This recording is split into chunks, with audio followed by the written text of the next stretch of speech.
meneliti apa yang berlaku di dalam masyarakat Malaysia.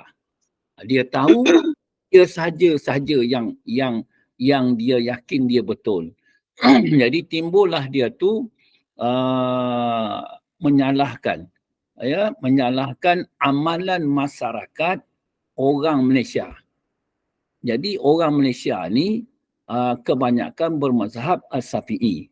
Jadi secara tak langsung dia tu itu dia kata dia menghina amalan-amalan orang-orang masyarakat Malaysia. Secara tak langsung dia itu menghina itu Imam Asy-Syafi'i. Itulah jalan dia pun. Jadi sebagai orang mukmin, kita bersangka baik kepada Allah Subhanahu Wa Taala. Sebab kalau tak ada orang yang macam ni, maknanya tidak kokoh pula pegangan dan juga itu akidah kita dalam ahli sunnah wal jamaah. Jadi dengan adanya orang macam ni, kita bertambah kokoh, bertambah kuat. Itu pandangan Ustaz.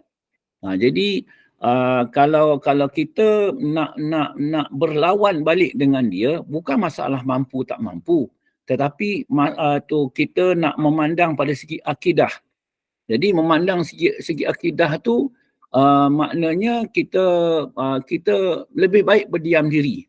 Jadi itu yang pertama. Yang keduanya, apabila dia itu mengeluarkan perkataan-perkataan yang macam tu, kita mencari itu dalil dan bukti ataupun guru untuk kita nak mengukuhkan pegangan kita. Itu yang kedua. Bukan kita pula nak cari mana salah betulnya di dalam mazhab Syafi'i amalan kita, bukan.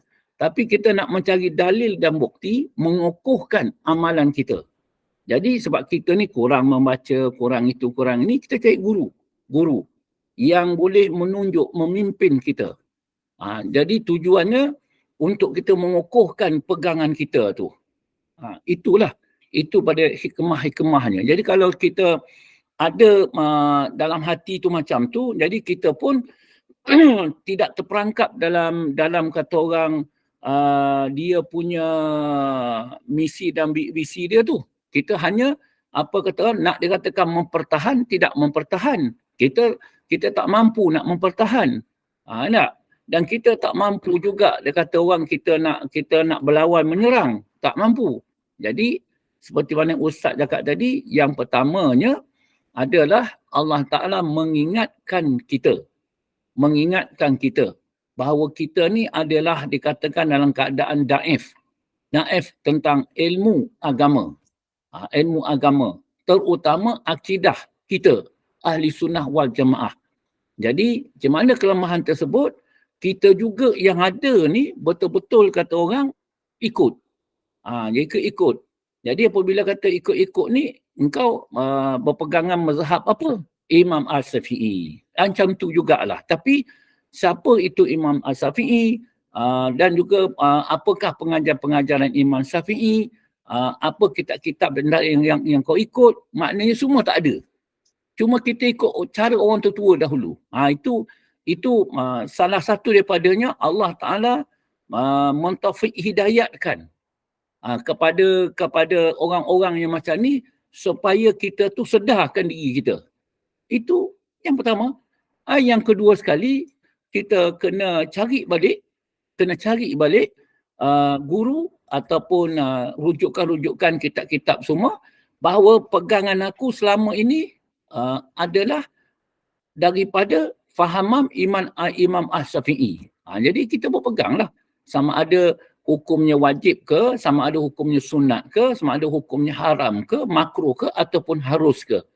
Jadi pendek-pendek kata benda tu kita senang saja. Kita dah tahu, senang kita nak menolak, menangkis. Macam tu. Kau bercakaplah apa pun, tapi aku takkan berganjak.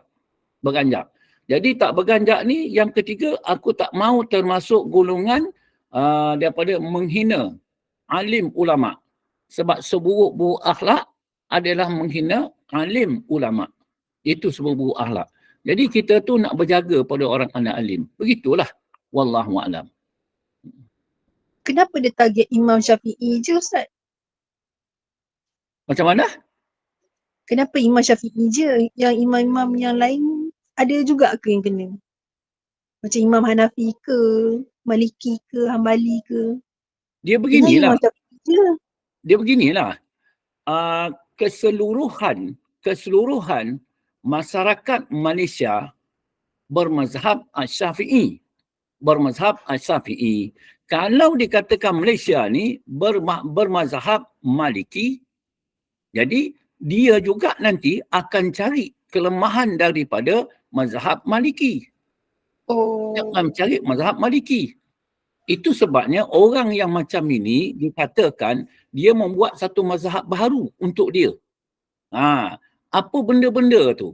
Kalau misal kata itu bersesuaian dengan itu pengetahuan dan juga pegangan dia, kata dalam As-Syafi'i, maka dia pun terimalah mazhab Syafi'i. Kalau benda tu berbetulan pula dengan apa yang dia faham untuk menyokong pegangan dia dalam mazhab Maliki, dia pegang pula Maliki. Itu maknanya dia ada satu mazhab baru pada dia. Macam tu.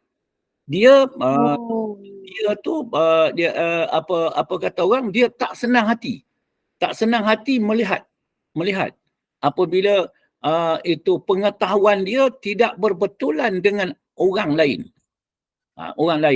Itu sebabnya ilmu agama ni bukan satu ilmu. Cubalah kita bayangkan. Ada ilmu Al-Quran, ada ilmu Al-Hadis. Kadang-kadang orang tu terberat sangat Al-Quran. Maka dia menolak Al-Hadis. Itu ada satu kumpulan pula. Kadang kata dia menolak Al-Hadis, dia bukan Al-Quran. Ada pula yang dikatakan kuat sangat Al-Hadis, dia menolak pula Al-Quran. Pendek kata dia tak ada kaji. Dan ada pula dia di antara pula yang katakan dia kuat Al-Hadis, dia pula tak bersetuju pula tentang ilmu-ilmu faham-fahaman yang ambil yang terbit daripada Al-Quran dan Al-Hadis tu sendiri. Dia mau mantan hadis. Begitulah dia punya itu dikatakan kejahilan tu. Jadi itu sebabnya macam kita yang tak ada berilmu, ya, dia katakan kita ni apa. Jadi kita elok berpegang kepada guru-guru tersebut. Jadi guru ni bertanggungjawab di dalam mazhab Syafi'i. Macam tu. Dia lebih kepada orang apa? Dia memberat kepada hadis. Tak ada hadis, perkara tersebut bid'ah. Kalau bid'ah adalah tertolak. Maknanya memang isi neraka. Itu sajalah. Jadi maknanya, tapi ada amalan yang baik yang tak ada dalam hadis. Maksud tak ada hadis, Nabi tak cakap, Nabi tak buat, tapi amalan baik, bagus. Itu maknanya hasanah. Maknanya kata, itu dikatakan baik. Dalam mazhab Syafi'i, dia berpegang seperti itu. Sebab kita dalam Malaysia ni pun berbilang-bilang orang, berbilang-bilang bangsa. Ada Kelantan, ada Terengganu, Selangor, Johor. Jadi membawa daripada adat-adat tradisi. Jadi adat-adat tradisi itu ada pula berbetulan. Tapi memang tak ada hadis. Tapi harus boleh mendatangkan kebaikan. Baik, bagus. Itu pegangan kita tu. Macam itulah. Dia kepada dia tak ada. Itu yang dikatakan tadi, dia membuat mazhab sendiri. Sendirilah. Kalau dikatakan dia kata dia bermazhab itu kepada Al-Hadis saja. Itu macam mazhab dia lah, pegang hadis. Dia pun tak ada bercakap tentang Al-Quran. Kalau dia bercakap tentang Al-Quran, Al-Hadis, tafsir Al-Quran, tafsir hadis, yang kata tafsir daripada ulama ini, kemudian dijelaskan pula ini. Bolehlah, ini tak ada. Dia hanya dikatakan benda tersebut Nabi tak buat. Kalau Nabi tak buat, bid'ah.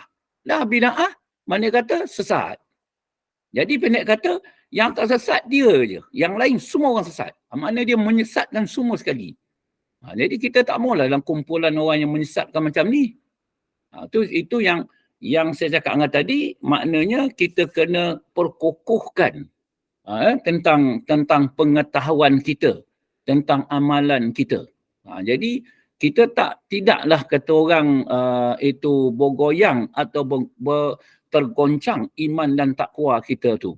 Jadi kita punya wasilah tu kita dah pegang, guru kita adalah sipulan. Dia berpegang kepada, kalau ilmu fiqh dia berpegang kepada Imam As-Syafi'i. Imam As-Syafi'i teruslah kepada sampai pada Rasulullah. Jadi kita ada wasilah macam tu. Jadi kita tidak mengganggu orang, kita tak menghina orang, kita tak mencaci orang, tak ada. Itu terserah kepada dia. Wallahu a'lam. Terima kasih Ustaz. Sama. Assalamualaikum Ustaz. Waalaikumsalam. A'udzubillahi minasyaitonirrajim. Bismillahirrahmanirrahim. Alhamdulillahirabbil alamin wassalatu wassalamu ala asyrafil anbiya'i wal mursalin wa ala alihi wa sahbihi ajma'in. Alhamdulillahilladzi hadana lihadza wa ma kunna linahtadiya laula an hadana Allah. Rabbi shrah li sadri wa yassir li amri wahlul 'uqdatam min lisani yafqahu qawli. Allahumma la sahla illa ma ja'altahu sahla wa anta taj'alul hazna idza syi'ta sahla. Rabbana amanna bima anzalta wattaba'na ar-rasul faktubna ma'asy syahidin. Assalamualaikum warahmatullahi wabarakatuh. Ahlan wa sahlan wa marhaban yang dihormati Al-Fadhil Ustaz Haji Abdullah bin Tuda kerana dapat meluangkan masa untuk kuliah maghrib pada malam ini dengan tajuk Aqidah As-Sunnah wal Jamaah. Yang berbahagia Puan Rosniyati binti Mansur selaku pengurusi JNI yang berusaha tim pengurusan Gemenur Iman, serta terima kasih dan dialukan kehadiran muslimat yang sentiasa duduk berada di Google Meet untuk mencari ilmu, memohon keridhaan Allah dan keampunan Allah. Semoga kita semua mendapat kesejahteraan dan rahmat Allah, insya-Allah. Amin ya Allah, amin. Bagi memohon keberkatan kuliah pada malam ini, dijemput Al-Fadhil untuk membacakan Ummul Quran Surah Fatihah. Seterusnya dijemput untuk meneruskan kuliah maghrib pada malam ini, insya-Allah. Tafadhal masyaallah Ustaz. Insya-Allah. Al-Fatihah. A'udzu billahi minasyaitonir rajim. Bismillahirrahmanirrahim. Alhamdulillahi rabbil alamin. Ar-Rahmanir Rahim. Maliki yaumiddin. Iyyaka na'budu wa iyyaka nasta'in. Ihdinas siratal mustaqim. Siratal ladzina an'amta 'alaihim ghairil maghdubi 'alaihim waladdallin. Amin. Alhamdulillah nahmaduhu wa nasta'inuhu wa nastaghfiruhu wa na'udzu billahi min shururi anfusina wa min sayyiati a'malina man yahdihillahu fala mudhillalah wa la hadiyalah. Asyhadu an la ilaha illallah wahdahu la syarikalah wa asyhadu anna Muhammadan abduhu wa rasuluh. Arsalahu bil huda wa dinil haqqi liyushirahu ala dini kullihi walau karihal musyrikun. Rabbi shrah li sadri wa yassir li amri wahlul 'uqdatam min lisani yafqahu qawli. Alhamdulillah, pertama-tama kita bersyukur kehadirat Allah Subhanahu wa taala. Izinnya jua dapat kita bersua muka dalam majlis ilmu pada malam ini. Salam salawat salam kebesaran ke atas junjungan Nabi besar Muhammad sallallahu alaihi wasallam serta kaum keluarganya, para sahabat dan juga para kaum muslimin dan muslimat, khususnya kepada kedua ibu bapa kita. Insya-Allah setiap kali dimulakan pihak pengurusi majlis meminta saya untuk memulakan dengan Ummul Kitab, Al-Fatihah. Kenapa? Sebabnya tanda terima kasih syukur kita kepada Allah Subhanahu Wa Taala dan juga kepada insan yang mulia yang mengarang kitab ini. Maknanya rahmat Allah yang datang daripada Allah Subhanahu Wa Taala dan juga daripada manusia yang bergelar iaitu guru. Maka tanda kasih kita ucapkan terima kasih dengan iaitu membaca Ummul Kitab. Itu kita ucapan terima kasih. Terima kasih. Itulah sebabnya kenapa dan mengapa kita itu mengucapkan Al-Fatihah untuk kita hadiahkan kepada yang berkenaan dan juga kepada Allah Subhanahu Wa Taala. Jadi mudah-mudahan apa yang kita lakukan ini daripada pengajarannya mendatangkan keberkatan. Satu, ini merupakan satu amalan. Bukti tandanya setiap kali kita bermula, bahkan di mana juga di dalam amalan masyarakat kita, guru-guru, ustaz-ustaz di kawasan sini dan seluruh Semenanjung akan memulakan dengan Ummul Kitab. Apa pengajaran yang kita dapat? Satu tadi, itu tanda syukur kita, terima kasih. Jadi syukur ni apa dia? Terima kasih. Jadi terima kasih ni makna kata benda tu, kenapa aku terima kasih? Sebab rahmat dan nikmat Allah. Sebab rahmat dan nikmat Allah. Jadi terbayang pada akal fikiran kita dan hati kita. Jadi pendek kata, itu yang aku tahu. Yang aku bersyukur. Aku yakin. Jadi nak aku terjemahkan di luar, itulah ucapan aku. Alhamdulillah. Mana kata Al-Fatihah. Jadi apabila lah anak-anak kita tu pergi sekolah, belajar dan sebagainya, didiklah anak-anak supaya apabila dia bertemu dengan cikgu dia dan sebagainya, mengikut mata-mata pelajaran. Mengikut mata pelajaran, katakan matematik. Cikgu Abdul Rahman. Kalau sebelum mula, didik anak untuk apa? Menghadiahkan sebagai Al-Fatihah. Ataupun setiap kali selesai amalan dengan ucapan terima kasih. Mudah-mudahan ilmu yang diajar mendatangkan rahmat dan berkat. Terutama apabila menghadapi iaitu peperiksaan. Sebab kita belajar menunjukkan, menandakan kita ni tidak tahu. Jadi guru itulah menunjukkan tahu. Jadi itu yang kita bagi ucapan terima kasih kepada dia. Ya, itu kenapa dan mengapa. Jadi kalau dah macam persoalan permulaan sebelum mula tadi. Jadi dia tidak bersetuju. Apabila majlis ilmu nak ucap Al-Fatihah, nak mula muka majlis nak ucap Al-Fatihah, nak Al-Fatihah, maknanya dia tak bersetuju. Itu apa kata orang, itu hak dia. Kita pandang sangka baik. Allah SWT menggerakkan mulut dia supaya mengingatkan kita sebenarnya. Ingatkan apa? Mesti ada sesuatu yang mengapa kita buat. Jadi aku faham seperti ini.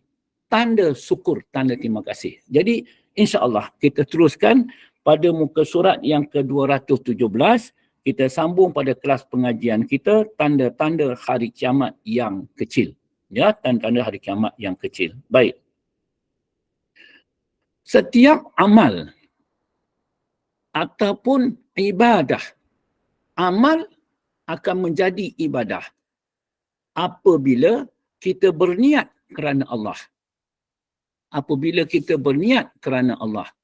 Jadi apabila berniat kerana Allah, bermakna kita dah kenal Allah. Maka kita berbuat kerana Allah. Jadi kita baca kitab pada malam ni. Jadi makna kata aku buat ni kerana Allah. Itu dikatakan kerana Allah. Jadi kalau dikatakan kerana Allah, pastilah kita itu dah kenal Allah. Maksudnya ma'rifatullah. Ya, kita dah kenal Allah. Maksud kita dah ada ma'rifatullah, kenal Allah.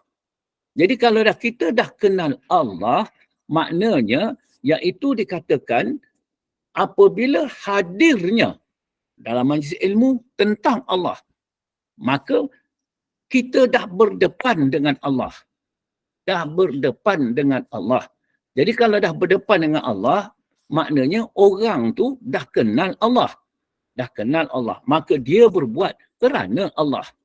Baru dia nampak atas taufik hidayat Allah. Jadi kalau dia faham ini, itu namakan dia tahu. Dia tahu, ada pengetahuan tentang amal ibadat. Yang keduanya, iaitu dikatakan, dia itu dikatakan ada keyakinan. Ya. Begitu juga tentang tanda-tanda hari kiamat yang kecil. Maknanya, kita nak tanda-tanda hari kiamat ini, dia merupakan ain yakin, penglihatan yang sebenar. Tapi penglihatan yang sebenar ni adalah terbit daripada ilmu yakin. Ilmu yakin. Jadi itu pasalnya, kenapa dan mengapa kita menuntut ilmu? Sebab kita nak sampai keyakinan. Banyak kata pengetahuan yang sebenar. Jadi Al-Quran dan hadis itu merupakan sumber. Jadi sumber tersebutlah dia menjadi bahan fikiran kita.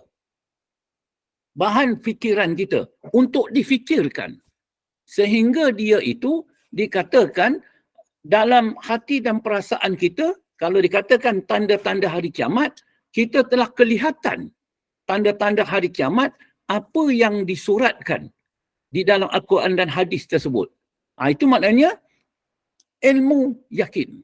Yakin kita, sungguh benar. Jadi, sampai masanya Allah SWT nak memperlihatkan akan keyakinan kita. Kena kata diterjemahkan di luar. Diterjemahkan di luar. Maknanya dalam pengetahuan juga. Dalam ilmu pengetahuan. Apakah itu tanda-tanda hari kiamat? Itu dikatakan aku dah yakin dulu ilmu tu. Baru kita pandang betul. Ini. Bukan maknanya kita dah tahu pengetahuan tersebut. Kemudian itu sebagai tanda-tanda. Tanda-tanda ni apa? Tanda ni bukti, keterangan. Tetap berlakunya hari kiamat. Bukan kita nak mengukur. Apabila ada tanda ini, hari kiamat tak lama. Lepas tu kita dengar pula guru-guru, ustaz-ustaz, setahun depan lagi kiamat. Itu tak ada. Ini guru ni tak bercakap macam tu. Dia sebagai tanda dan bukti bahawa hari kiamat tetap wujud, sungguh wujud. Itu yang katakan pengetahuan yang sebenar-benarnya kita yakin. Tetap berlaku. Berlakunya dah nampak kelihatan. Maknanya tanda-tanda yang kecil dan sebagainya. Jadi kita bila berlaku dan semua bagi, itu bagi Allah Subhanahu Wa Taala. Allah Taala yang mengetahui bila nak akan berlakunya. Baik. Kita lihat pada hadis yang ketujuh. Hadis Rasulullah sallallahu alaihi wasallam yang diriwayatkan daripada Salamah binti Hiran Al-Hiran bahawa Rasulullah SAW bersabda, min asratis sa'ati ayyatadafa'a ahlul masjidi la yajidu na imaman yusalli bihim, yang bermaksud di antara tanda-tanda saat tiba, dan datang hari kiamat. Dia kata di antara tanda-tanda saat tiba dan datang hari kiamat itu ialah bertolak-tolak ahli jamaah di dalam masjid untuk menjadi imam. Yang tidak didapati seorang pun di kalangan mereka yang boleh menjadi imam sembahyang bersama-sama mereka. Jadi gambaran sekarang gambaran sekarang. Ya. Gambaran sekarang apa? Pertama sekarang imam dah dilantik. Imam yang dilantik tu semuanya berwibawa. Semua berwibawa. Jadi dah tak timbul tolak menolak. Dah tak timbul tolak menolak. Jadi hadis ni menunjukkan apa? Sampai satu ketika. Bila? Itulah tanda tu. Sampai satu ketika jahil tentang agama. Jahil tentang agama. Tapi sekarang orang tak jahil. Ya, dah dilantik imam dah semua sekian dah. Mana kata hadis. Tapi dia kata di sini tidak didapati seorang pun di kalangan mereka yang boleh menjadi imam sembahyang bersama-sama mereka sebab jahil. Jahil ni apa sebab dia jahil? Ilmu tu Allah dah tarik. Dah tarik. Timbullah dia kebodohan dia. Jadi apabila sampai kebodohan, ketika itu dia nak bersolat, nak bersemayang berjemaah. Tetapi tak ada satu orang pun yang boleh memimpin. Pasal pimpin dah tak ada dah. Itu tanda. Tanda. Jadi bilakah yang sebenarnya berlaku? Wallahualam. Semua dalam ilmu Allah Subhanahu Wa Taala. Keadaan tersebut. Tapi adakah perkara tersebut tak berlaku? Tetap berlaku, sungguh berlaku. Bila berlaku, wallahualam. Jadi itu keyakinan kita. Yakin, tetap, sungguh. Ya. Riwayat daripada Ahmad dan Abu Daud. Hadis yang ke-8, itu tanda. Hadis Rasulullah SAW yang diriwayatkan daripada Huzaifah. Bahawa Rasulullah SAW bersabda, Maniktiza bis sa'ati tasbahu rijalu bin nisa' wan nisa'u bil rijal. Di antara tanda-tanda hampir tiba hari kiamat itu ialah lelaki menyerupai pakaian perempuan. Di antara tanda-tanda hampir tiba hari kiamat itu ialah lelaki menyerupai pakaian perempuan. Lelaki menyerupai pakai perempuan. Jadi hadis tersebut dah tentu dah tergambar dalam akal fikiran kita. Tergambar. Betul ke tak betul? Jawapannya betul. Jadi pendek kata kita dah tahu betul. Hanya kita tahu dia kata hampir tiba. Bila? Wallahualam. Semua dalam ilmu Allah Ta'ala. Dan perempuan menyerupai pakaian lelaki. Pakaian lelaki. Jadi dalam keadaan yang demikian, tidak dapat membezakan antara lelaki dan perempuan. Dah tak dapat membezakan lelaki dan perempuan. Itu sebagai dikatakan tanda-tanda. Tanda-tanda hari kiamat. Jadi perkara tersebut kita lihat pada hari ini. Lihat pada hari ini. Berlakukah atau tidak berlaku? Jawapannya berlaku. Jadi nak menggambarkan perkara tersebut, tanda betulnya hari kiamat. Macam itulah keadaannya. Ada perempuan berpakaian lelaki, lelaki berpakaian perempuan. Itu tanda-tanda bukti hari kiamat lah. Bukan maknanya hari kiamat tu ni, bukan. Itu bagi hak Allah SWT. Cuma kita tu beringatlah, ini. Ya, tu katakan. Selain daripada tanda-tanda yang telah disebutkan dalam hadis-hadis tersebut, bahawa hari kiamat itu sudah hampir tiba dan datang. Hadis-hadis tersebut memberitahu bahawasanya sudah hampir tiba dan datang. Didapati juga beberapa tanda yang lain lagi. Tanda-tanda yang lain lagi. Yang disebutkan juga di dalam hadis-hadis yang sahih. Maknanya diberi tahu tanda-tanda tersebut. Jangan terkejut benda tu apabila berlaku. Dia macam nak mati juga. Sehat-sehat tubuh badan, elok bersolat, elok itu, dalam solat habis. Maknanya dia dah kembali balik ke hadrat Allah SWT. Itu tak menunjukkan kata orang tanda-tanda dia tu sakit, dia yang tahu ataupun sebagainya. Tetapi tak Allah Taala. Dalam hadis-hadis yang sahih. Walaupun demikian adalah sudah mencukupi dengan keterangan-keterangan hadis-hadis yang telah dikemukakan. Pertama, betul berlakunya hari kiamat. Tanda-tandanya apabila berlaku seperti mana yang tersurat di dalam hadis-hadis, tersurat di dalam kalam Rasulullah, ya, kalam kekasih Allah. Itu sebagai tanda-tanda. Tanda ni apa? Bukti-bukti, keterangan-keterangan, ya, sebagai tanda hari kiamat. Jangan terkejut. Jangan terkejut. Satu. Kedua, mengingatkan kita kepada kematian. Ingat kematian tu, ingatlah kepada hari akhirat. Mana kita ingatlah sebelum hari-hari itu hari-hari akhirat itu, maka kita ingatlah pada hari kiamat. Jadi yang ketiga, apabila kita ingat semua ni, dapat mengukuhkan iman dan takwa kita kepada Allah Ta'ala. Itulah akidah. Dan daripada akidah inilah dapat juga menyemarakkan hati kita daripada bertakwa kepada Allah Subhanahu Wa Ta'ala. Itulah tujuannya. Ya, kita tu dapat kenal akan tanda-tanda tersebut. Baik. Tanda-tanda yang besar. Tanda-tanda yang besar. Jadi tanda-tanda yang kecil, tanda-tanda yang besar. Kita masih duduk ke sini juga ni. Kita masih duduk juga sini. Cuma Nabi dah bagi tahu dahulu. Ya, daripada dulu sampai sekarang. Dia satu, kita duduk dalam majlis ilmu ni. Ini daripada azali. Azali apa? Satu zaman yang tidak kita ketahui permulaannya.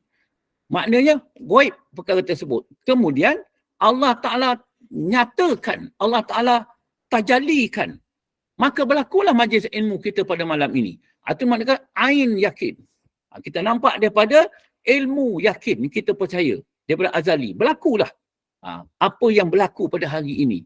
Begitu juga, pendek kata, tanda-tanda hari, tanda-tanda yang besar. Maka ditunjukkan dulu. InsyaAllah. InsyaAllah. Pasal yang bercakap ni Nabi. Ya, Nabi 100% tetap akan berlaku. Tanda-tanda yang besar. Dia kata, Al-alamatul al-kubra. Pada saat yang sangat dekat tiba hari kiamat ialah. Dia kata, sangat dekat tiba hari kiamat. Yang pertama, naik matahari dari arah barat. Naik matahari dari arah barat. Jadi pendek kata, benda tersebut sekarang ni dia naik pada timur, turun ke barat. Ini barat naik ke timur. Tapi kadang-kadang tu nak kita menghayatinya baik-baik. Kalau kita pergi ke satu tempat yang kita tu terbayang matahari terbit pagi tu, kita nampak juga dia keluar daripada barat. Macam tu. Dia turun. Pun kita nampak. Inilah sebagai tanda bukti. Ya, Allah Ta'ala beri petunjuk kepada kita. Tapi sebenarnya kedudukan kita tu, kita menghadap kiblat tu kadang-kadang ke sana kemari. Begitu. Jadi naik matahari dari arah barat. Jadi sekarang ni masih kekal. Tapi tandanya tetap akan berlaku. Keluar sejenis binatang dari bumi.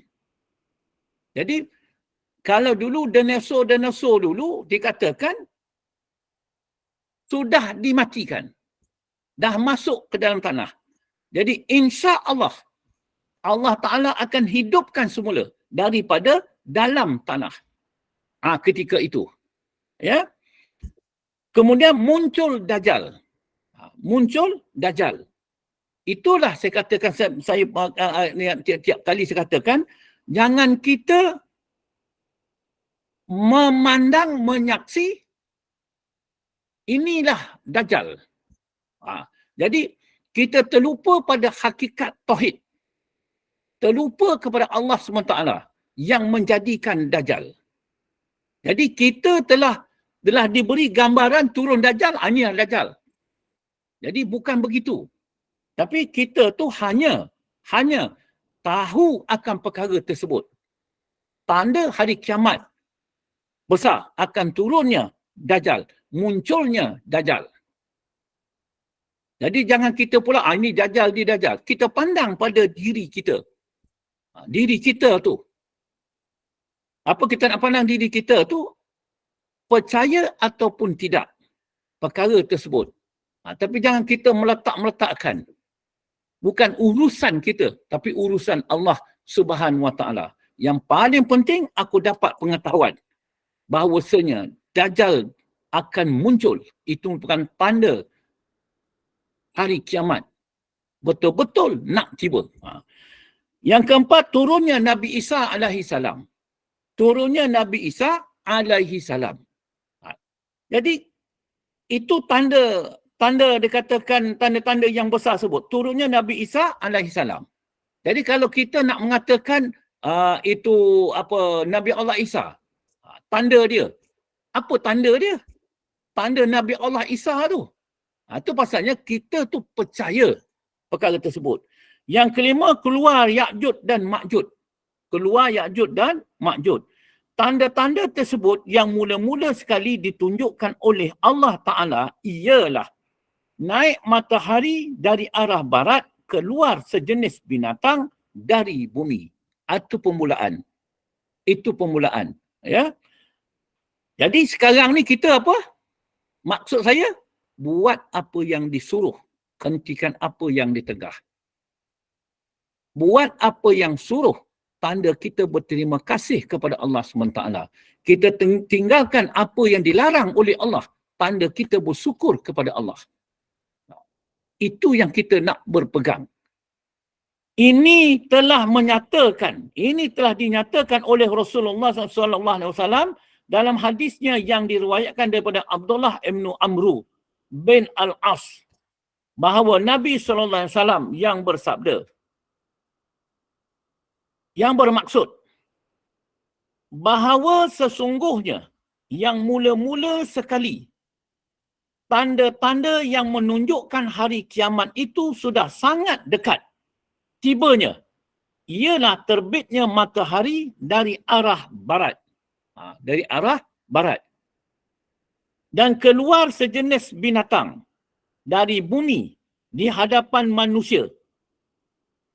Keluar sejenis binatang dari bumi di hadapan manusia di waktu siang hari. Dia tak berlaku malam, siang. Daripada bumi. Seolah-olah dia tu lahir daripada bumi. Binatang tersebut. Mana-mana dia kata di antara dua tanda ini keluar lebih dahulu sebelum yang satunya keluar, maka yang satunya akan menyusul dalam waktu yang sangat dekat selepas berlaku tanda yang pertama tadi. Jadi apa artinya? Ada kalanya antara satu, matahari terbit daripada barat. Kedua, timbulnya binatang daripada dalam perut bumi. Antara satu, mana satu yang mula? Dia akan mengikut, menyusul. Kalau dikatakan matahari terbit daripada barat dahulu, maka binatang tersebut akan lahir daripada perut bumi. Mungkin binatang ini keluar dahulu. Kemudian tidak berapa lama matahari akan terbit. Itu yang dimaksudkan oleh baginda Rasulullah SAW. Kita ni berasa bersyukur sangat. Kenapa kita bersyukur? Sebab kita itu diberitahu oleh Nabi kita. Diberitahu oleh Nabi kita akan tanda-tanda hari kiamat. Itu yang kita bersyukur. Itu sebabnya kalau kita teliti di dalam amal dan ibadat, memang kita tu tak putus-putus tak berterima kasih kepada Rasulullah. Jalan nak berterima kasih tu yang banyak berselawat. Banyak berselawat. Sebab apa? Kita tu tidak terkejut nanti. Tidak terkejut. Sebab dah diberitahu.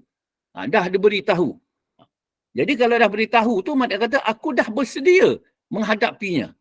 Itu katakan tadi, pengetahuan yang kita yakin tu, tetaplah akan berlaku. Kalau berlaku, insya-Allah kita dah bersedia.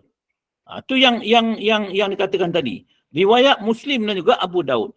Mengenai terbit ataupun naik matahari dari arah barat yang menandakan saat tiba dan datangnya hari kiamat itu sudah terlalu dekat.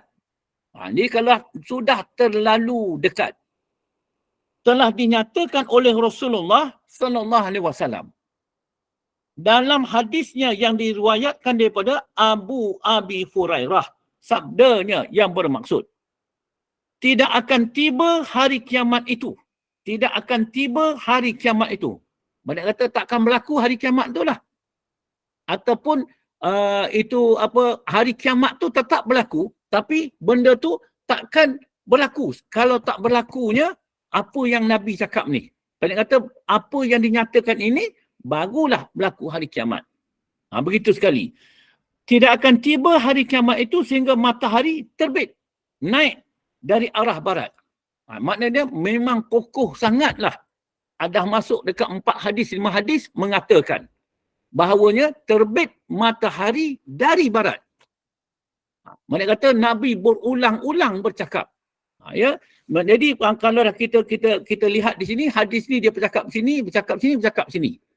Tu dia kata, apabila matahari itu telah terbit dari arah barat, maka berimanlah seluruh manusia. Maka berimanlah seluruh manusia. Beriman di saat itu tidak ada gunanya. Tidak ada gunanya. Pendek kata benda tu dah tak diterima. Dah ditutup. Dah ditutup pintu rahmat. Pintu keberkatan. Nak bertobat ketika itu pun dah terlambat. Apa pun dah terlambat. Dah terlambat. Tak ada gunanya dah lagi. Bagi mereka itu. Di mana sebelumnya mereka tidak pernah beriman. Sebelumnya tak beriman. Tapi bila berlaku macam tu, baru dia nak beriman. Tapi ketika itu dah tutup pintu amal, pintu ibadah dan sebagainya. Itulah sebabnya kita sedar sekarang. Mula kita sedar sekarang. Kuatkanlah beramal. Ya. Dan tidak pernah pula berbuat kebajikan dalam keimanannya. Dalam keimanannya.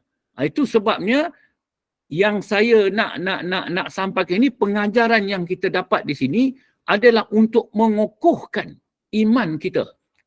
Nak mengukuhkan takwa kita. Jadi kokoh iman dan takwa, maka dizahirkanlah di dalam perbuatan kita. Jadi menzahirkan perbuatan keluar itu dikatakan, itulah kita tanda kita bersyukur kepada Allah Ta'ala. Apa yang kita dapat sekarang. Itu katakan kebajikan. Baik. Hadis Rasulullah SAW ini yang diriwayatkan daripada Abi Hurairah, ini adalah bermaksud keimanan yang tidak berguna itu ialah keimanan orang-orang kafir. Yang memang mereka itu tidak pernah beriman sebelum saat tiba dan datang hari kiamat itu. Sudah sangat dekat. Begitu juga tidak berguna taubat orang-orang yang beriman yang mengerjakan perbuatan-perbuatan maksiat yang sebelum dekat hari kiamat itu. Dan mereka tidak pernah berbuat kebajikan atau menunjukkan keimanannya. Iman ada, kepercayaan ada, keyakinan ada. Tetapi tidak dizahirkannya. Dalam perbuatan dia, dalam hidup dan penghidupan dia. Bukan dia tak percaya. Tapi dia tidak berbuat. Maknanya dia yakin ada, ilmu yakin ada, tapi tak berbuat. Maknanya itulah kerap kali yang saya katakan. Nampak masjid dah nampak masjid. Nampak masjid, oh ini masjid. Dia dah yakin ini masjid. Dia dengar pula Bilal azan. Hayya 'ala solah. Marilah sembahyang. Dia dah tahu dah, kenal lah. Itu adalah Bilal. Memanggil solat, memanggil sembahyang. Itu dia yakin. Tapi dia pula tak pandang itu masjid. Dia tidak pula menyahut seruan Bilal untuk nak dia bersolat. Dia tak datang nak bersolat. Itu yang dikatakan merupakan tanda-tanda bahawasanya iman dia tu dah mula nak dicabut. Itu yang kita ada sikit risau dalam hati kita. Kalau timbul perasaan seperti itu, istighfarlah banyak-banyak. Bersahadatlah balik. Makna kata. Jadi kita tak mahu termasuk dalam golongan orang yang menyesal ni. Baik. Berhubung dengan keluarnya sejenis binatang dari bumi yang menandakan saat tiba dan datang hari kiamat itu, sudah tersangat dekat, telah dinyatakan oleh Allah Ta'ala dalam firman-Nya. Makna Al-Quran pula menjelaskan. Ya. A'udzubillahi minasyaitonirrajim. Wa iza waqa'al qawlu 'alaihim akhrajna lahum dabbatan minal ardi tukallimuhum anna an-nasa kanu bi ayatina la yuqinun. Yang bermaksud, dan apabila sampai masa berlakunya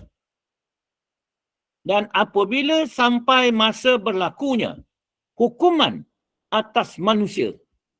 Hukuman ni apa? Ketetapan, ketentuan. Hukum, ketetapan, ketentuan. Kami keluarkan untuk mereka, kata Allah Ta'ala, kami keluarkan untuk mereka sejenis binatang dari bumi yang akan menyatakan kepada mereka bahawa manusia telah tidak meyakini ayat-ayat keterangan dan pengajaran kami. Dia kata kepada mereka bahawa manusia telah tidak meyakini ayat-ayat keterangan dan pengajaran mereka, pengajaran kami. Jadi jelas terang ayat tersebut. Jadi apa yang merisaukan hati kita sekarang, sama adakah kita tu termasuk dalam golongan tersebut ataupun tidak. Bukan tergambar saja dalam fikiran kita tanda-tanda besar hari kiamat ya yang akan tiba, tetapi kita tu selalu bermuhasabahkan diri kita. Selalu meletakkan diri kita ni dalam kekurangan. Selalu meletakkan diri kita di dalam kedaifan. Selalu dalam diri kita meletakkan dalam kehinaan. Jadi apabila kita dah meletak seperti itu, tentu kita nak bergantung, nak bersandar kepada Allah SWT. Barulah hati itu kita akan merasakan dapat ketenangan. Baik. Firman Allah Ta'ala tersebut menyatakan di saat tiba dan datangnya hari kiamat kelak, keluar jenis-jenis binatang dari bumi, ya, dari bumi yang bercakap-cakap dengan manusia. Bercakap-cakap dengan manusia ramai sebagai permulaan yang menunjukkan saat tiba dan datangnya hari kiamat. Dan itu sudah terlalu dekat. Dan keadaan binatang itu hanya Allah Ta'ala sahaja yang mengetahuinya.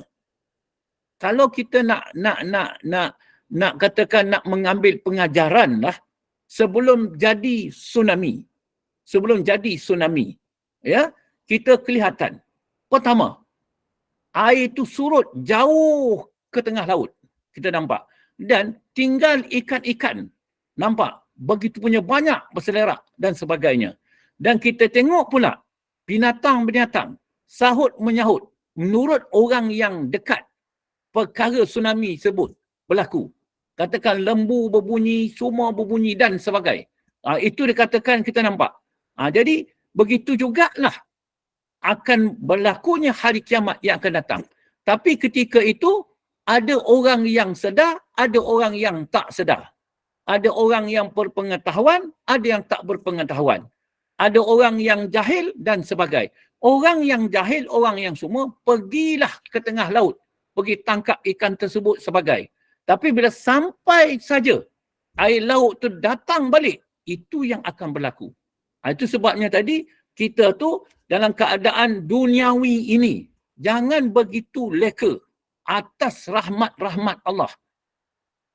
Ambil iktibar akan berlaku tersebut. Sebab itu merupakan tanda-tanda kecil. Ya, tanda tadi tsunami, ambil pengajaran kepada kita. Itu makna kita menginsafkan diri kita. Kalau dah berlaku, beratus ribu macam di Aceh, baru akan berlaku. Tapi sebenarnya dah diberitahu sebab kejahilan.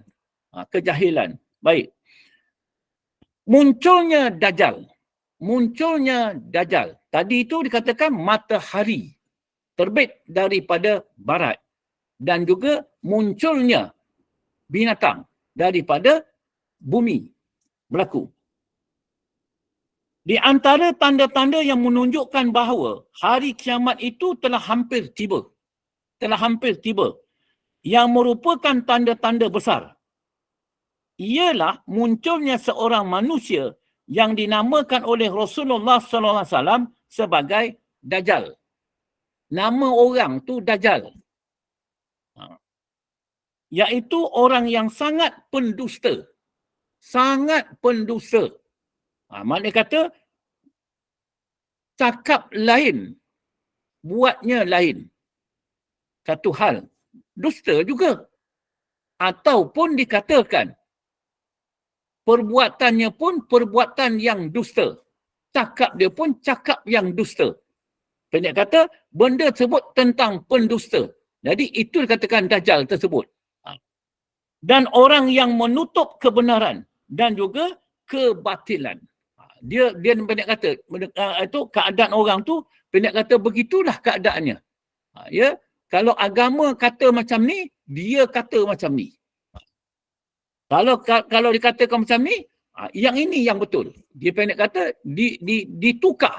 ditukar akan perkara tersebut. Berlakulah pendek kata perselisihan faham, berlakulah pertelagahan, berlakulah dengan sebab-sebab lain. Sebab apa? Dia memberi perkabaran-perkabaran yang bohong, yang menipu dan sebagainya. Itu pasalnya dalam pengajaran lain, apabila sampai sesuatu berita dengan kita yang kita tak boleh terima perkara tersebut, maka kita kena siasatlah dahulu sebelum kita terima perkara tersebut. Baik. Dajjal itu mengaku dirinya adalah Tuhan. Itu yang pertama sekali. Ya, Dajjal itu mengaku dirinya adalah Tuhan. Pada kata dia yang mencipta apa-apa pun. Ia berusaha dengan gigih menaburkan bermacam-macam fitnah. Jadi kalau dia katakan dia Tuhan, maknanya dia katakan dia boleh menghidupkan, dia boleh mematikan. Dia boleh memberi rezeki dan juga dia boleh menahan rezeki orang. Dia boleh menghidupkan, boleh mematikan. Begitu keadaan. Ya? Tetapi apa yang berlaku yang sebenarnya, semua dalam keadaan dusta juga. Dan dia kata mempengaruhi manusia seluruhnya agar mereka bersama-sama dengannya meninggalkan agama mereka yang betul, benar. Meninggalkan agama yang betul juga yang benar. Itu sebabnya kita tu nak sebetul-betulnya adalah nak betul-betul kenal kepada Allah. Sebenar-benar kenal. Supaya apa? Dapat kita menolak orang yang seperti ini. Jadi, sedangkan Allah SWT itu tidak diserupai oleh sesuatu pun. Jadi kalau ada orang mengaku Tuhan, maknanya kata kita sendiri dah tolak. Pasal apa? Benda yang baharu. Benda yang baharu. Jadi kalau Dajjal tu dia mengaku dia Tuhan, pendek kata kalau tauhid kita begitu punya kokoh, takkan kita nak percaya dia. Pasal Tuhan tu laisa kamislihi. Kita dah tolak. Tu kita nak mengaji ilmu tauhid tu. Baru kita dapat tolak perkara tersebut. Pendek kata benda tu kalau dia mengaku ini, itulah Dajjal. Jadi aku takkan ikut engkau. Ya. Cuma orang yang tak kokoh imannya, itu yang terpedaya. Terpedaya. Jadi terpedaya apa? Bahawa Tuhan dia boleh pula macam manusia. Itu dia kata. Cara Dajjal menipu dan mempengaruhi manusia seluruhnya ialah dengan menunjukkan kepada mereka itu peristiwa-peristiwa yang ganjil dan luar biasa yang dilakukan oleh Dajjal itu yang tidak pernah dilihat oleh manusia. Jadi kalau disebut macam itu, pendek kata di luar daripada adatnya. Maknanya kalau dia tu boleh berjalan atas angin, boleh terbang atas angin, boleh berjalan atas air, kemudian dia bercakap dengan takbur dan sebagainya. Inilah bukti kekuasaan aku. Aku boleh berjalan atas air. Aku boleh terbang. Contohnya. Contohnya begitu. Jadi apakah tuan-tuan tak ikut aku lagi ke? Dah takabur sebagai. Tapi sebagai orang yang ada tauhid yang kokoh yang kuat, maknanya kata benda tu dia tak akan tertarik satu pun. Pasal apa? Allah Ta'ala tak menyerupai sesuatu pun. Apa-apa benda pun. Tak. Itu yang dia berpegang. Tauhid dia. Justru itu terdapat di kalangan manusia tadi tertarik hati. Pasal hatinya tak ada iman.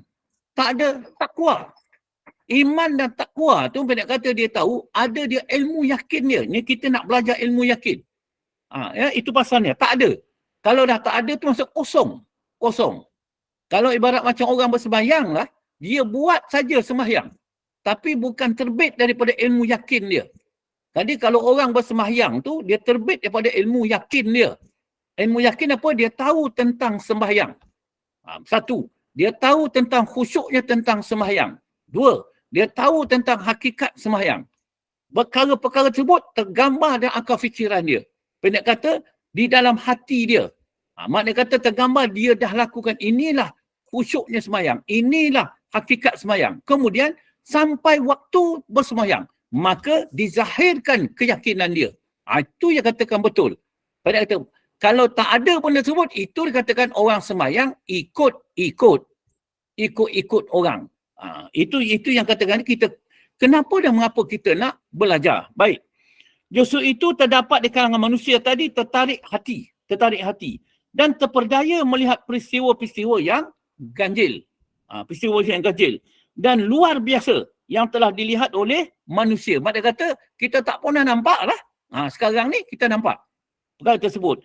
Yang menyebabkan terdapat di kalangan mereka meninggalkan agama mereka yang betul dan juga yang benar. Tinggal agama disebabkan tertarik kepada dia.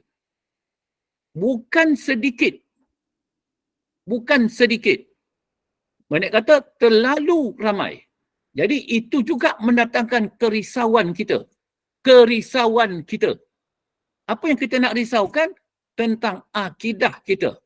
Tentang kepercayaan, keyakinan kita. Ini akidah Ahlussunnah wal Jamaah. Tentang akidah kita. Tetapi bagi mereka yang beriman, yang tetap imannya dengan sebenar-benar keimanan, tidak terpengaruh dan tidak tertipu. Tidak terpengaruh dan juga tidak tertipu. Walau sedikit pun. Oleh peristiwa-peristiwa yang ganjil. Dan luar biasa itu. Dan mereka itu tidak terpikat hatinya pun. Tidak terpikat. Pasal hati dia tu yang duduk hanya Allah Subhanahu Wa Taala. Jadi Allah Taala yang mengurus, mentadbir hidup dan penghidupan dia. Maknanya kata penglihatan dia, penglihatan Allah SWT, pendengaran dia, penyaksian kita, makna perbuatan dia, tu pasalnya tak tertarik sikit pun. Pasal kekuasaan kebesaran Allah SWT tu hatinya oleh ajakan Dajjal yang sesat itu. Malah orang-orang yang benar-benar tetap keimanannya, mereka itu tidak sedikit pun merasa hairan melihat perkara-perkara yang ganjil dan yang luar biasa yang ditunjukkan oleh Dajjal itu. Mana kita tak tertarik pun. Tetapi kita kena meneliti. Kemasyhuran dunia. Keseronokan dunia. Kesedapan dunia. Banyak orang yang meninggalkan agama yang benar. Jadi, perkara yang dilarang telah menjadi diharuskan. Itu dikatakan ni nampak kelemahan keimanan. Itu perkara-perkara yang kecil. Belum lagi ditunjuk perkara-perkara yang besar tentang harta benda, pangkat, darjat dan sebagainya. Pendek kata kemasyhuran. Lepas tu pula dah dalam hati tu dah memang dah duduk dah tentang apa kata orang, itu minta dipuji orang, minta nama disebut-sebut, dia mengata-kata tempat, minta dikenali orang dan sebagainya. Kemasyhuran, keseronokan. Bukan dia tak bersembahyang. Dia berjubah, berserban, berselendang dan sebagainya. Tapi keinginan dia tu, itu banyak kata benda tu. Orang seperti inilah juga mudah tertipu. Dunia menipu. Belum Dajjal datang lagi. Itu katakan tadi. Tegasnya orang-orang yang beriman dengan sepenuh keimanan tidak terpersona pun. Tidak terpersona dan tidak tertipu daya mengikut kesesatan Dajjal. Tak. Ya. Yang mempergandakan bahawa dirinya adalah Tuhan. Pasal dia dapat menunjukkan satu kelebihan yang di luar daripada adat akal fikiran kita. Banyak kata perkara tersebut. Kalau berlaku perkara tersebut, kalau kita beriman kepada Rasul, kita percayalah kepada Rasul. Tapi Rasul dah wafat. Kalau dah datang kemudian macam ni, itulah namanya Dajjal. Tapi bagaimanapun sekarang belum berlaku. Kita tak nampak lagi pun. Jadi itulah kita nak mantapkan keyakinan kita tu. Perkara tersebut tetap akan berlaku. Sungguh berlaku. Tetap berlaku, sungguh berlaku. Ya, kita tengok nanti. keadaan tersebut, panjang umur dan sebagainya, yang boleh membuat sesuatu yang dikehendakinya sebagaimana yang ditunjukkannya kepada manusia seluruhnya. Kelebih-kelebihan dia tu. Ditunjuk pada kelebihan-kelebihan dia. Jadi itu yang kita nak risaukan. Risaukan perkara tersebut. Oleh itu, dari sehari ke sehari, ternyatalah dengan jelasnya bahawa Dajjal itu adalah orang yang sangat penipu. Yang sangat penipu dan pembohong besar. Penipu dan sangat pembohong besar. Kita kena faham. Ya, kita kena faham. Dia menipu dan juga dia membohong. Adalah dengan tanda-tanda, bukti-bukti yang dia tu adalah Dajjal. Bukan dia cakap tu sekadar cakap kosong. Kita sendiri pun dah tak mau ikut. Tapi dia bercakap, dia menipu, dia membohong. Ada bukti dan ada tanda. Tanda-tanda tu pula, bukti-bukti tu pula yang tak masuk akal kita. Kemudian dinyatakannya, dibuktikannya. Maka itu yang kita tertarik. Itu sebabnya tidak ada yang memberi rahmat. Tidak ada yang memberi keberkatan. Melainkan Allah. Melainkan Allah. Itu tauhid yang tertuju. Siapa pun lah. Ya. Hilang lenyap. Dan Dajjal itu sendiri dibunuh oleh orang-orang yang beriman. Dan kaum muslimin yang dipimpin oleh Nabi Isa alaihi salam. Baru katakan Nabi Isa alaihi salam yang membunuh Dajjal. Tapi itu sebagai tanda hari nak tiba hari kiamat. Pasal Nabi Allah Isa dah turun. Baik. Kemunculan Dajjal di akhir zaman telah dinyatakan dalam sebuah hadis yang diriwayatkan daripada Umar ibn Al-Khattab. Ya, tu yang cakap pertama kita bersyukur sangat. Kenapa kita bersyukur? Rasulullah SAW tu merupakan rahmat ke seluruh alam. Ya Allah. Ya. Radhiyallahu an bahawa Rasulullah SAW ketika mengerjakan haji wada telah menyampaikan peringatan mengenai kemunculan Dajjal. Sabdanya yang bermaksud riwayat Bukhari dan juga Muslim. Allah tidak mengutus seorang nabi pun. Itu cakap. Allah tidak mengutus seorang nabi pun kecuali ia mengingatkan kepada umatnya mengenai kedatangan Dajjal. Dajjal itu akan muncul kepada kamu. Maka tidak tersembunyi ke atas kamu tentang keadaan Dajjal itu. Ya, tentang Dajjal itu.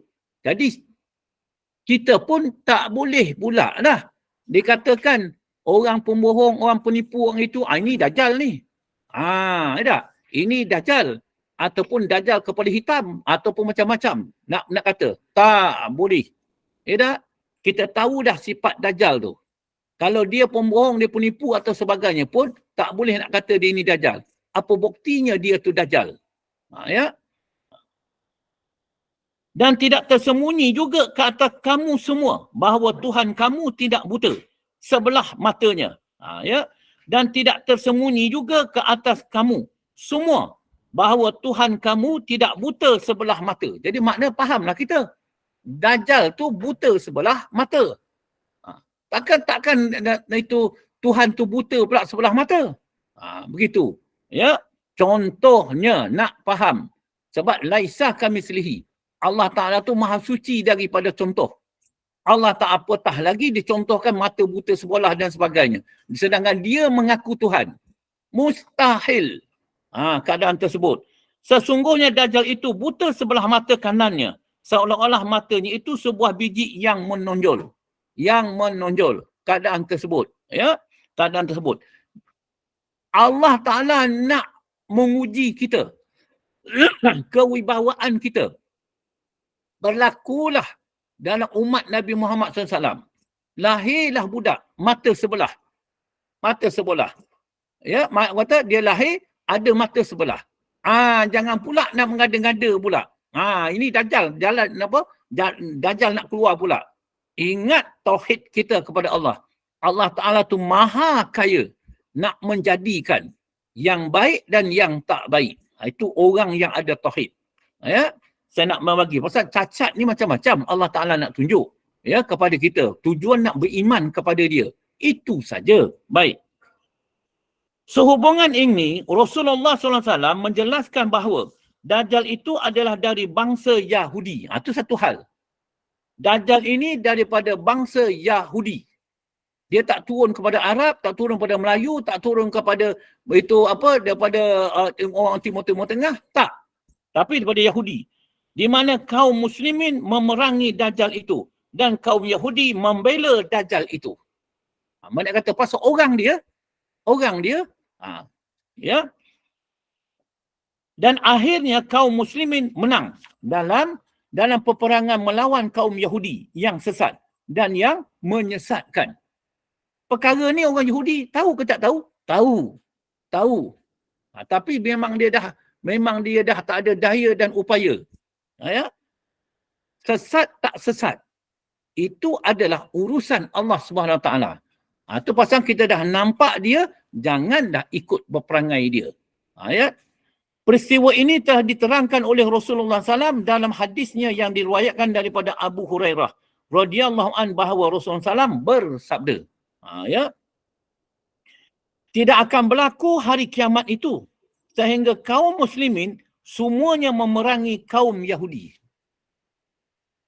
Tidak berlaku hari kiamat itu sehingga kaum muslimin semuanya memerangi kaum Yahudi. Kalau semuanya pergi perang kaum Yahudi, itu tanda. Sehingga batu yang di belakangnya ada orang Yahudi yang bersembunyi itu pun berkata, hai orang Islam, ini ada orang Yahudi, bunuhlah dia, sampai ke tahap itu. Ya, kita lihat. Itu riwayat itu Bukhari dan juga Muslim. Baik. Ini adalah suatu kata kiasan yang memberi pengertian bahawa pada hari itu tidak berguna lagi bagi kaum Yahudi itu menyembunyikan diri mereka daripada kaum muslimin. Kerana di mana sahaja kaum Yahudi itu berada dapat diketahui dan dikesan oleh kaum muslimin yang hendak membunuh mereka. Jadi apa yang berlaku pada hari ini? Jadi kita membayangkan. Tak apa dia bermaharajalela. Tapi insya-Allah akan tiba pada hari kiamat nanti. Dia akan tahu perkara tersebut. Ya, akan menimpa kaum Yahudi ketika itu. Tapi bermasalah beriman dengan tak beriman. Itu adalah urusan Allah Subhanahu Taala. Ya, jadi dia degil macam mana degil sekalipun, itu dah memang satu surat dan takdir kepada dia. Tak akan menerima pengajaran-pengajaran. Pasal dia nak menunggu pengajaran yang terakhir. Bahawa Dajjal itu tumbuh daripada dia. Timbul daripada dia. Lahir daripada dia. Mana orang Yahudi. Ya, wallahu alam. Baik, kita berhenti dahulu di sini, turunnya Nabi Allah Isa dan kita sambung hari yang akan datang. Baik. Jadi Assalamualaikum Ustaz. 5. Jadi boleh kita buka untuk pertanyaan. Boleh soalan Ustaz ya? Insya-Allah. Ya, di jemaah yang nak membuka soalan untuk dijawab oleh Ustaz. Assalamualaikum Ustaz. Waalaikumsalam warahmatullahi wabarakatuh. Ustaz, kalau ikut orang Yahudi tu kan dia memang suka mengkaji Al-Quran kan? Ya. Dia sebenarnya dia dah tahu kan apa yang Allah Ta'ala bagi tahu tu berkenaan umat Islam itu masa nanti akan menang semua kan? Ya. Tapi dia tetap tak nak mengakui apa yang Allah Ta'ala beritahu tu kan Ustaz? Dia begini.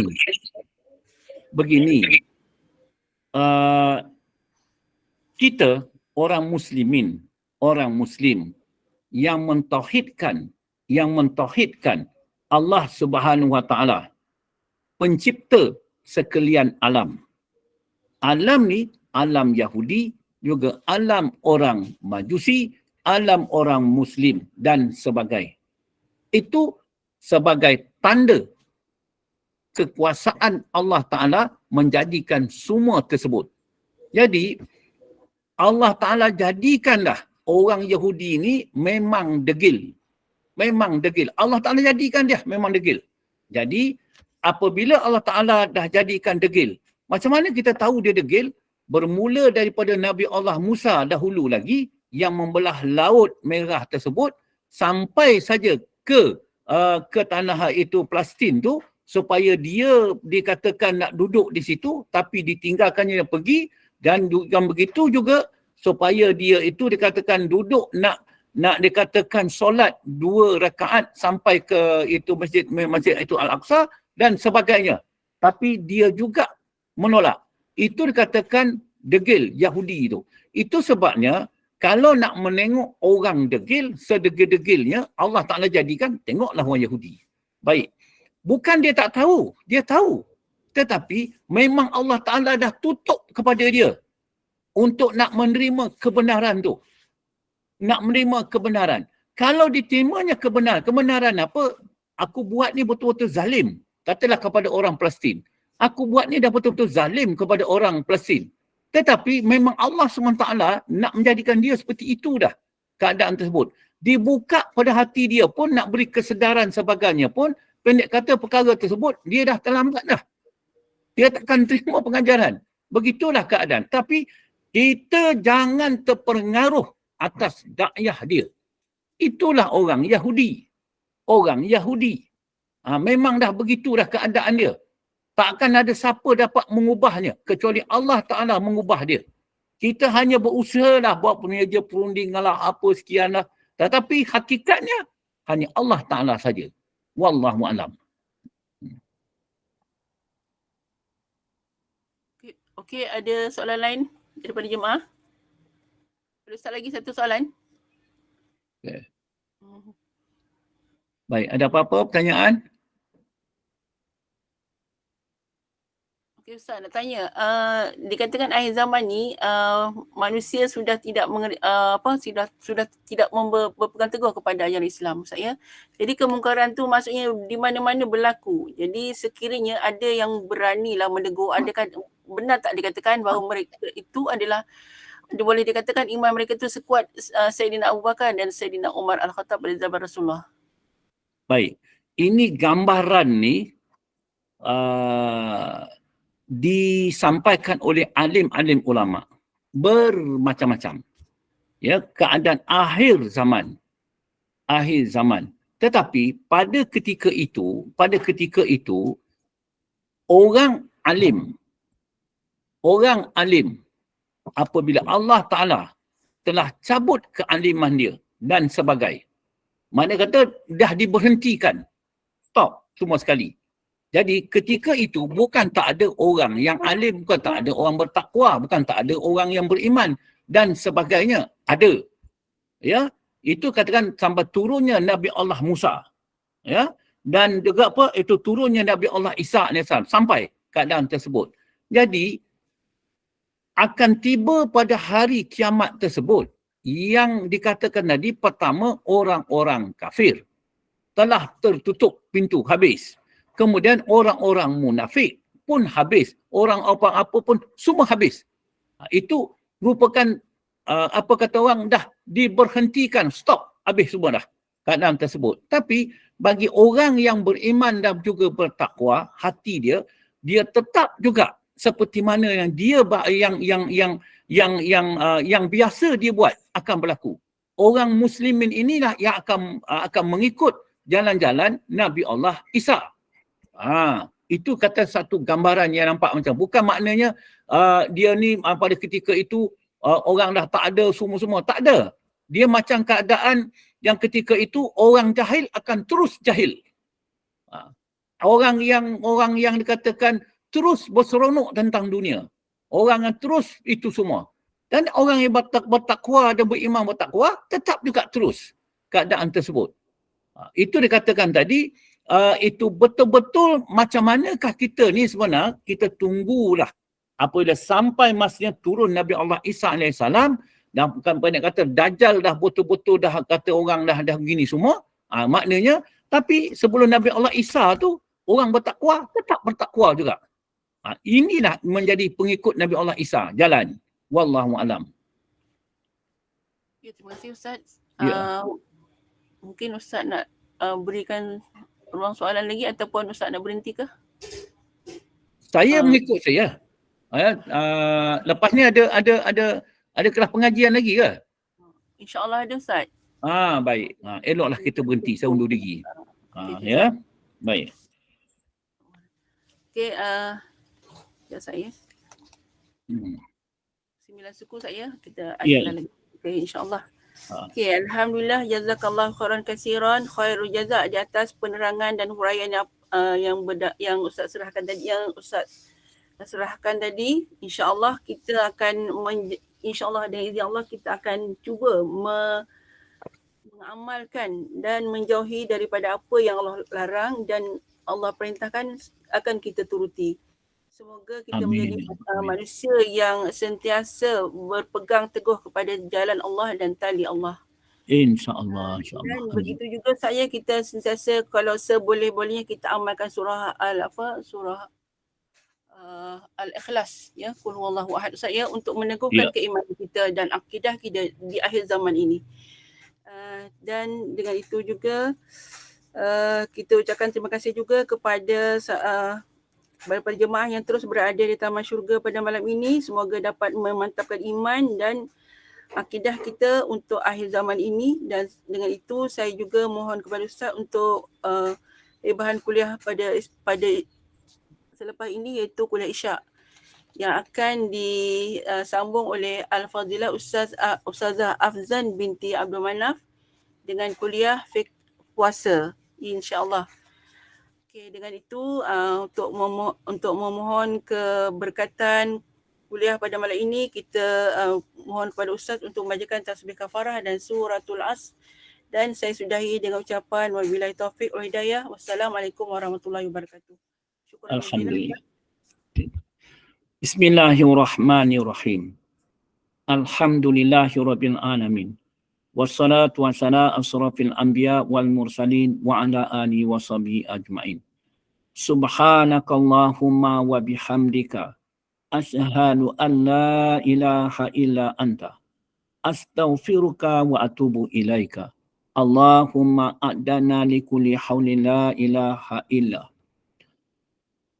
Allahumma a'dana li kulli haulin la ilaha illallah wa li kulli hammin wa ghamin masyaallah wa li kulli ni'matin alhamdulillah wa li kulli ridha'i wa sidatin asyukurulillah wa li kulli ujubatin subhanallah wa li kulli zambin astaghfirullah wa li kulli musibatin inna lillahi wa inna ilaihi raji'un wa li kulli dikin hasbiyallah wa li kulli qada'i wa qadarin tawakkalna 'ala Allah wa li kulli ta'atin wa ma'siyatin la haula wa la quwata illa billahil aliyyil azim. Walhamdulillahi rabbil alamin. Bismillahirrahmanirrahim. Wal as innal insana lafi khusr illa allazina amanu wa amilus solihati wa tawasaw bil haqq wa tawasaw bis sabr. Insya-Allah kita berjumpa pada masa dan waktu yang lain. Insya-Allah jika ada dikurniakan rahmat dan juga rezeki. Banyak-banyak kita bersyukur, insya-Allah.